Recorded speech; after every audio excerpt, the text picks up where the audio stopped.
Hello friends, आज आपण बनवणार आहोत मिक्स भाजीसाठी आपण घेतलेला आहे वालाचे शेंगा, वांगे आणि आलू. आता आपण सर्वप्रथम एका पातेल्यामध्ये तेल गरम करायला ठेवलं आहे.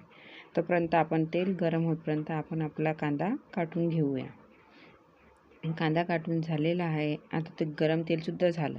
त्यामध्ये आपण एक कांदा टाकून घेतला. त्यानंतर त्याला चांगलं शिजू द्यायचं.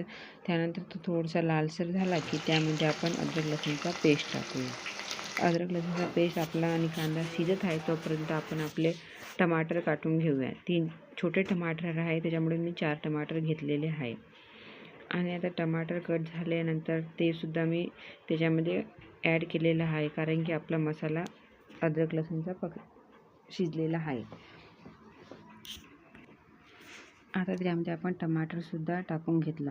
कसं असते, सकाळी यांच्या टिफिनची खूप घाई असल्यामुळे असं म्हणजे काटून ठेवणं आणि मग बनवणं ते जमत नाही. त्याच्यामुळे इकडे आपलं मसालेसुद्धा होतात आणि इकडे काटणंसुद्धा होत राहते, शिजते.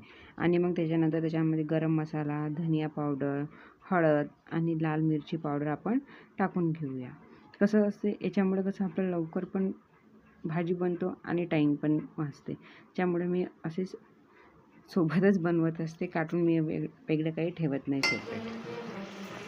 आणि आता त्याच्यामध्ये आपण लाल तिखट टाकल्याच्या नंतर त्याच्यामध्ये आपण आपले सगळे भाजी जे आपण म्हणजे घेतली होती, जसं याचे वालाच्या शेंगा, वांगी आणि आलू, कारण की वालाच्या शेंगा कमी होत्या आणि त्या तेवढं झाल्या नसत्या, म्हणून त्याच्यामध्ये मी वांगे आणि आलू ॲड केलेला आहे.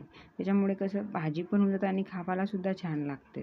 त्याच वालाची शेंगा आणि आलू वांगे बनवल्यापेक्षा त्याच्यामध्ये काहीतरी नवीन होतं आणि खाण्यालासुद्धा आपल्याला मजा येते. त्याच्यामुळे मी असे बनवलेली आहे. त्याच्यामध्ये आता आपण मसाल्यामध्ये आपण ही जी भाजी होती आपण ते सगळी टाकलेली आहे, तुम्ही बघू शकता.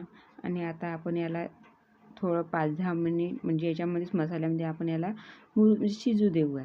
साठी आपण याला 5-10 मिनिट झाकून ठेवू. आणि आता झाकून ठेवल्यानंतर तुम्ही बघू शकता की हे चांगली भाजी थोड्या प्रमाणात तरी शिजलेली आहे, पण चांगली शिजलेली नाही आहे. त्याच्यामुळे आपण याच्यामध्ये आपल्याला जेवढं वॉटर कंटेंट रसा ठेवायचा आहे त्यानुसार आपण याच्यामध्ये पाणी ॲड करूया. आता आपल्याला भाजीला रसा हवा, कारण की सुकी भाजी तर जमणार नाही.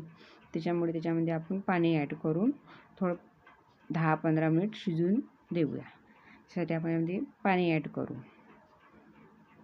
पाणी ॲड केलं होतं हे बघा. आणि आता आपण भाजीला 5-10 मिनिट शिजू देऊया.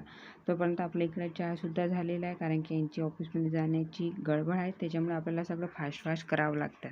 आणि आता मी इकडे माझ्या टिफिनसाठी पराठेसुद्धा घेतले आहे बनवायला. चला, आता आपल्या इकडे पराठे बनते. आपली इकडे भाजीसुद्धा झाली आहे, तर आपण गरम आहे त्याच्यामुळे डब्यामध्ये काढून घेऊया, कारण की ती थोडा वेळ ठेवलं की कसं थंड होईल.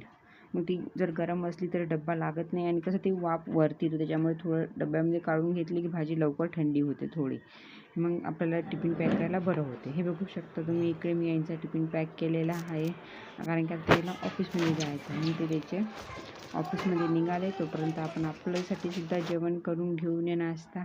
चलो फ्रेंड, आजचा ब्लॉग इथेच खतम करते. बाय.